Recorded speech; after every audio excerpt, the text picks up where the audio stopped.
Halo semuanya, jadi banyak sekali yang nanya ke gua tentang Nihongo Gakko atau sekolah bahasa Jepang di Jepang. Karena gua nggak tahu, jadi kalian tuh nanya ke gua, cuman gua nggak tahu jawabannya karena memang gua bukan siswa atau murid di Nihongo Gakko.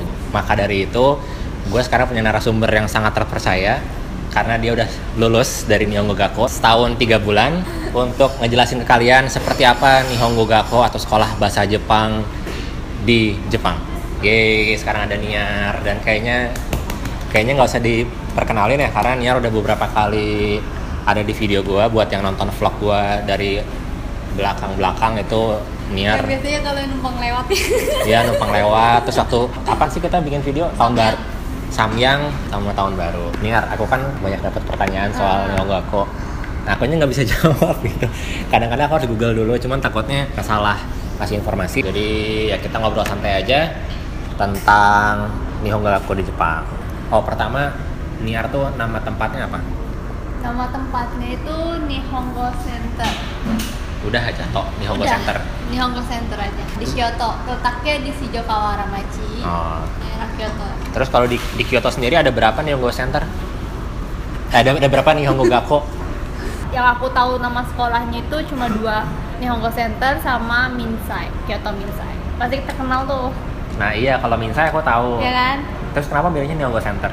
Jadi aku itu kan dulu waktu di Indonesia ditawarin agensi gitu, namanya Euro Management, ya kan.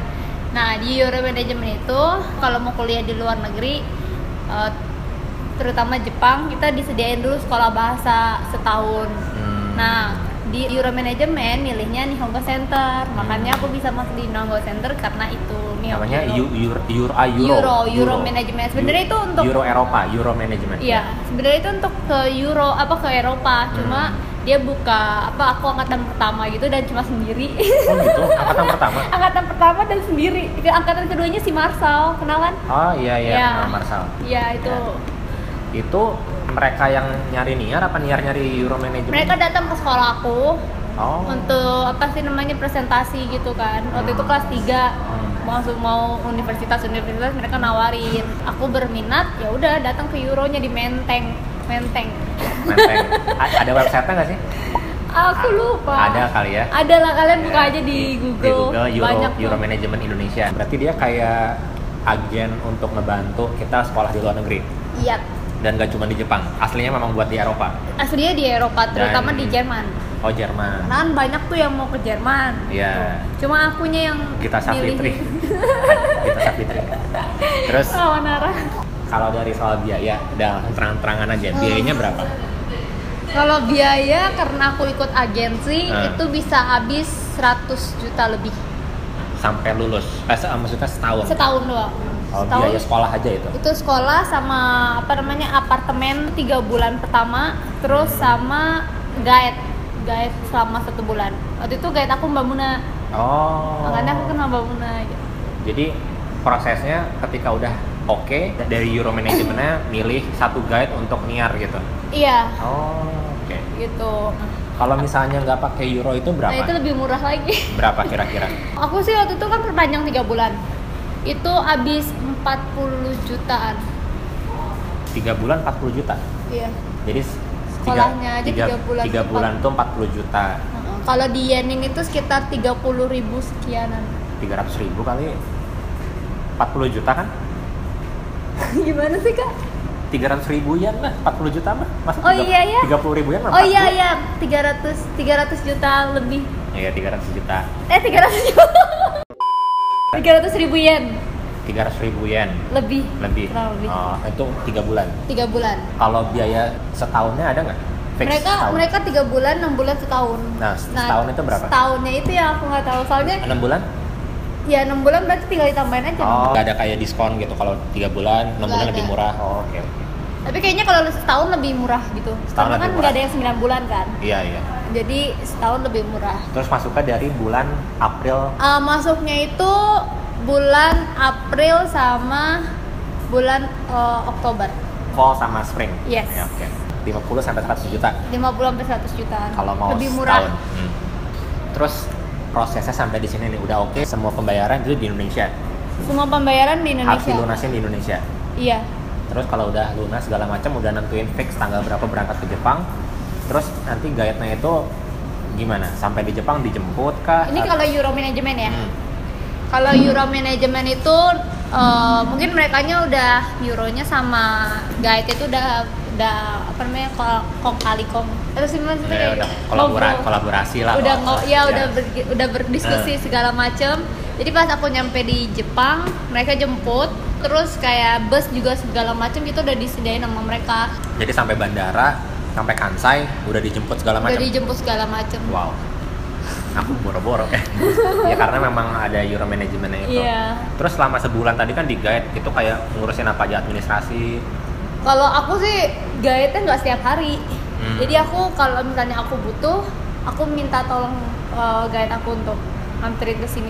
Misalnya yang pertama aku butuhin itu kan ATM, ya kan?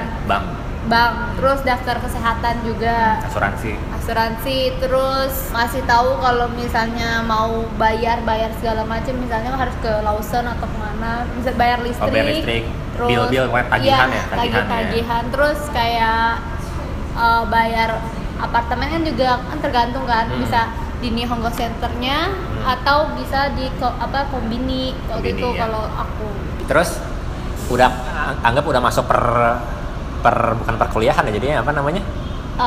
Dunia sekolah. Udah masuk dunia sekolah. Nah, udah masuk dunia sekolah. Itu pembagian kelas, terus teman-temannya itu banyaknya dari mana sih? Kalau teman-temannya pastinya orang asing kan, bukan orang Jepang kan? Karena kan buat iya. Yang pokoknya orang Jepang itu cuma gurunya doang. Iya, senseinya. Iya. Terus kalau teman-temannya itu kebanyakan dari negara tetangga, nggak jauh-jauh dari Jepang. Itu Taiwan. Tapi kalau Korea tuh sedikit walaupun mereka tetanggaan, tapi nggak ada sama sekali orang Korea. Masih musuhan kali ya? Mungkin. Terus? Tapi kan aku setahun yang lalu. Emang mereka dari kapan? Iya, mereka kan sejarah politiknya kelam pokoknya. Buruk lah. Oh iya. Yang paling banyak itu Cina sama Taiwan. Nah, terus kalau negara dari benua lain kayak Eropa. Negara Eropa itu paling banyak Swedia sama Prancis. Iya. Total muridnya berapa sekelas? Kelas itu 25. Dan masuknya setiap hari? Masuknya Senin sampai Jumat kok. Sehari berapa jam? Sehari itu 4 jam kurang lebih. Pokoknya kalau pagi, jadi mereka kan bagi 2 round. Dua quarter dua round gitu, iya kan? 2 jam, 2 Iya, pokoknya dua sesi. Dua session. Ya, 2 session gitu. Yang pagi sama siang. Kalau pagi itu jam 9. Nah, kalau misalnya yang kelas siang dari jam 1.15 sampai jam 4.45. Dari basic. Nah, ini juga pertanyaan penting nih. Niar sebelumnya udah pernah belajar bahasa Jepang sebelum di sini? Sebelum di Jepangnya, aku belajar bahasa Jepang 6 bulan. Di Indonesia. Di Jakarta ya maksudnya. Apakah di tempat les? Apakah di sekolah? Di Bogor itu kayak ada guru private gitu. Jadi kesini nggak buta-buta banget ya? Dari Euro Managementnya tuh disediain sekolah bahasa. Sekolah bahasa Jepang dulu di Indonesia selama 6 bulan. Jadi sebenarnya kita tuh sekolah bahasa Jepang dari Euro itu 1 tahun 6 bulan. Cuma 6 bulannya kita ngambil di Indonesia, 1 tahunnya kita gratis di Jepang. Ngambil gitu. Itu udah termasuk biaya 100 juta tadi? Iya. Keren. Gitu. Nah, berarti udah punya basic kan? Udah bisa punya basic bahasa Jepang nih. Nggak buta-buta banget, bisa baca hiragana, katakana ya bisa lah. Bisa bikin kalimat sedikit gitu bisa. Kan. Jadi nggak bego-bego banget lah. Nggak bego-bego banget pas datang. Terus kalau teman-teman yang lain ada yang dari nol banget ya? Ada. Jadi benar-benar nggak bisa Jepang sama sekali, nol banget. Bahkan baca hiragana nggak bisa. Ada waktu pertama kali aku masuk itu berarti bulan April tahun 2016. Yang lain masih Yang lain itu masih A, I, U, E, O. Belajar itu masih itu. Terus cara nulisnya kan kalau orang Taiwan itu nggak bisa membacanya hiragana sama katakana. Kalau mereka kanji jago gitu kan. Kalau orang Asia itu terbalik, mereka nggak bisa kanjinya, tapi hiragana sama katakananya itu jago. Gitu. Jadi kita benar-benar ngulang lagi dari awal karena kelas aku kayak gitu, balik-balik. Gitu. Jadi semuanya disamaratain dulu gitu ya. Disamaratain dulu baru kita masuk ke yang lebih sulit lagi. Terus tugas. Banyak nggak tugasnya? Kenapa ketawa? Tugasnya. Oke. Kalau tugas itu jangan ditanya lagi nih, Honggo Center itu apa namanya, gedungnya buang-buang kertas kalau aku bilang. Kenapa? Saking banyaknya tugas. Saking banyaknya tugas. Tapi mereka tuh tugasnya itu kalau selain nggak dari buku, mereka tuh kayak ngebagi-bagiin kertas terus gitu. Hampir setiap tugas. LKS gitu. Iya. Jadi setiap pertemuan pasti ada tugas. Pasti ada tugas. Setiap hari pasti ada tugas. Tapi jedanya seminggu kan? Enggak juga. Enggak. Misalnya hari ini Senin nih, Senin gurunya ini. Besok dia ada lagi. Ya udah besok dikumpulin. Kecuali kalau misalnya gurunya hari ini Senin ada, terus Jumatnya lagi baru ada, itu bisa. Masih ada jeda waktu lumayan banyak lah ya. Iya. Nah berarti kesimpulannya nggak ini kan, maksudnya yang nggak ngerti Jepang sama sekali, nol sama sekali basic yang nggak ada, tetap bisa kan? Maksudnya nggak ada batasan harus N5, kalau kita ngomong JLPT ya harus N5, harus N4, nggak ada, nol pun bisa. Nggak ada, bisa dari nol. Udah setahun lebih sekolah di Jepang, di Nihongo Gakko, di negaranya langsung. Terasa nggak peningkatannya? Ngerasa? Ya ngerasa lah. Sekarang kayak udah jago ya bahasa Jepang ya? Enggak juga. Dulu inget bulan April tahun lalu kayaknya ketemu Niar masih belum bisa gitu. Sekarang udah jago kan ngomong sama orang Jepang? Kalau ngomong apa namanya, ngomong sehari-hari sih bisa. Sehari-hari ngerti lah ya. Ngerti lah. Tapi kalau misalnya harus yang ada yang namanya Songkeigo, iya, itu masih Keigo, masih ya itu bahasa formal, ya, bahasa non formal maksudnya kayak karena gitu. Bahasa formal orang Jepang itu kan banyak. Nah itu yang aku bingung gitu kalau bahasa bahasa hormat, bahasa ke anak-anak, iya, ya beda-beda. Kalau sehari-hari mah aku masih bisa ya, bahasa barbar mah bisa lah ya. Terus lulusannya ini biasanya kalau setelah Nihongo Gakko selesai dapat apa sih? Dapat sertifikat kah? Dapat gelar kah? Terus biasanya mereka ngapain gitu lulusnya? Kalau dari Nihongo Gakko-nya kita dapat sertifikat, terus dapat foto kelas. Kalau misalnya, jadi dulu itu kita selalu setiap hari bikin sakubung kan. Yeah. Ada namanya sakubung kayak esai gitu. Okay.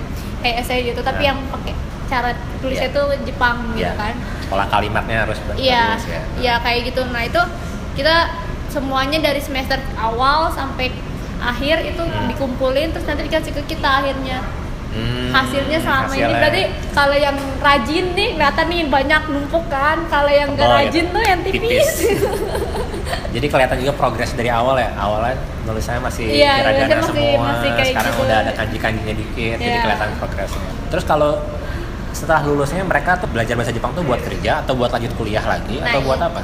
Nah kalau nih tergantung, kayaknya sih sebenarnya tergantung sekolah ya. Kalau sekolah aku itu kayak untuk nyari apa sama experience doang gitu loh, nyari pengalaman doang kalau pernah belajar bahasa Jepang. Karena teman-teman aku yang lainnya setelah lulus ya udah mereka balik ke negaranya, mereka ngelakuin hal-hal yang biasanya mereka lakuin di negara mereka, kayak yang baru lulus SMA ya langsung kuliahnya tapi bukan bahasa Jepang. Bukan bahasa Jepang. Jadi sebenarnya kayak cuma nambah experience aja. Iya. Gitu. Gitu. Jadi memang lebih gimana ya ngomongnya? kayak ngambil experience gitu di Jepang, tinggal di Jepang selama setahun gitu. Mau mencoba mandiri. Kalau aku sih kayak gitu. Kalau aku sih, kalau teman-teman aku banyak yang mau mencoba untuk tinggal sendiri gitu loh di negara orang gitu. Tapi kalau Jepangnya itu bisa kepake nggak? Misalnya ada yang mau, aku abis ini lulusan ini mau kerja di perusahaan Jepang gitu, itu bisa kayak gitu. Maksudnya ngaruh nggak? Kayaknya kayak kalau mau kerja di tempat perusahaan Jepang itu pasti mereka butuh yang namanya JLPT, ya kan? Nah JLPT, kalau misalnya orang asing yang mau ngambil JLPT ya gunanya sekolah bahasa Jepang itu ya itu untuk lulus JLPT gitu. Kalau mau kuliah juga sama? Kalau mau kuliah juga. Kuliahnya pakai bahasa Jepang? Iya, aku sih nggak berlaku di aku sih. Niar kalau Niar sendiri setelah ini mau kan Niar nih, Niar ini belum S1. Aku belum, aku masih muda. Jadi lulus SMA itu langsung ini ya? Iya, aku lulus SMA langsung pergi ke Jepang. Jadi belum S1. Jadi S1-nya setelah ini. S1 di Jepang. S1-nya insya Allah di Jepang. Amin. Insya Allah. Udah ada ininya, udah ada calon kampusnya? Aku kampusnya udah ada. Namanya? Temple University Jepang. Itu di mana? Itu di Tokyo, Minato. Luar biasa. Di Minato. Minato itu Temple University aku pernah lewat. Iya. Soalnya dekat Tokyo Tower. Jadi kalau nanti jajan-jajan apa istirahat makan siang mainnya ke Tokyo Tower. Galau banget. Terus kalau galau naik ke Tokyo Tower gitu. Iya, kalau galau kerjain tugas di puncak gitu kan. Terus ininya jurusannya? Aku jurusannya bisnis internasional. Bisnis internasional. Wih, mau nyaingin apa? Bisnis internasional. Kandi kan udah lulus, tapi kan Kandi kan S2. Iya, S2. Aku ya. S1. Oke. Terakhir, Niar. Kok udah terakhir? Oh, masih mau ditanya lagi? Oh iya, ini sebelum terakhir JLPT. Kemarin itu JLPT kan? Berarti bukan terakhir. Iya, aku ngambil N3. Oh, N3. Bayangin dalam waktu setahun dari yang 0, N3 itu intermediate level ya. Jadi JLPT kan dari N5, N4, N3, N2, N1. N1 yang paling tinggi, N5 yang paling basic. N3 berarti udah intermediate lah ya. N3 itu bisa dipakai standarnya untuk kalau kita mau kerja. Sengmong juga. Sengmong ya, Sengmong Gakko. Jadi sekolah kejuruan itu minimal N3. Cuman kalau mau kerja yang lebih advance itu harus N2. Yeah. Dan kuliah pakai bahasa Jepang pun harus N2. Nah, ini beneran terakhir. Nah, kan teman-temanku teman-teman. Pokoknya yang nanya ke Instagram, nanya ke YouTube aku tuh banyak yang nanya soal sekolah bahasa. Dari pengalaman pribadi punya kesan, saran-saran apa nggak buat yang berminat buat sekolah bahasa? Kalau menurut aku, kalau kalian mau ke Jepang atau kuliah di negara-negara asing lainnya, kalian tuh harus tahu dulu keinginan setelah kalian lulus dari sekolah bahasa itu kalian mau kemana gitu. Itu penting banget, jangan kayak aku tahu aku pengen kuliah tapi mau juga ambil jurusan apa, terus mau yang Inggris atau bahasa Jepang pengantarnya itu aku kan masih belum tahu, jadi kayak sempet di sini tuh sempet galau dan segala macamnya. Jadi kalian harus planning itu penting. Planning dulu gitu kan. Yeah. Nah, yang kedua kong dulu sama orang tua. Oh iya, penting banget tuh. Uang biayanya dan segala macamnya. Biasanya kan masih muda-muda nih yang ikut Nihongo Gakko, jadi masih belum berkeluarga gitu. Jadi masih bergantung sama orang tua. Masih bergantung sama orang tua. Keputusan dari orang tua itu penting banget. Penting. Gitu kan. Terus yang ketiga, kalau menurut aku kalian ngelakuinnya itu pakai jalur kalian sendiri. Jadi semuanya serba kalian yang ngelakuin gitu kan, tanpa bantuan. Mungkin kalau kalian masih bisa ya tanpa bantuan dari manajemen yang ada di Indonesia gitu loh. Itu lebih murah, lebih menekan biaya. Iya, dan lebih berkesan karena kerja keras kalian itu. Karena berjuang sendiri. Iya, gitulah. Karena kalian bakal ngerasain itu nanti kalau udah di negara itu, udah di Jepangnya itu bakal ngerasain ngurus apa-apanya sendiri itu. Jadi latihan lah dari sekarang.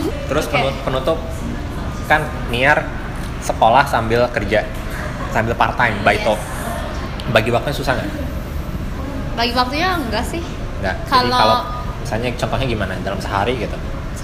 Kan kita kan punya peraturan ya, maksudnya Jepang itu punya peraturan gitu untuk ryugakse atau mahasiswa asing yang mau sambil kerja gitu, mereka punya peraturan seminggu itu cuma bisa 48 jam. 28? Banyak amat 48, mati. Oh iya, sejam itu 28 jam. Seminggu?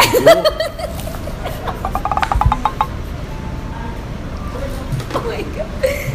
Ya seminggu itu 28 jam. Yeah. Tapi kalau aku itu seminggu nggak nyampe 28 jam karena paling seminggu aku ngambil 3 kali masuk baito gitu kan.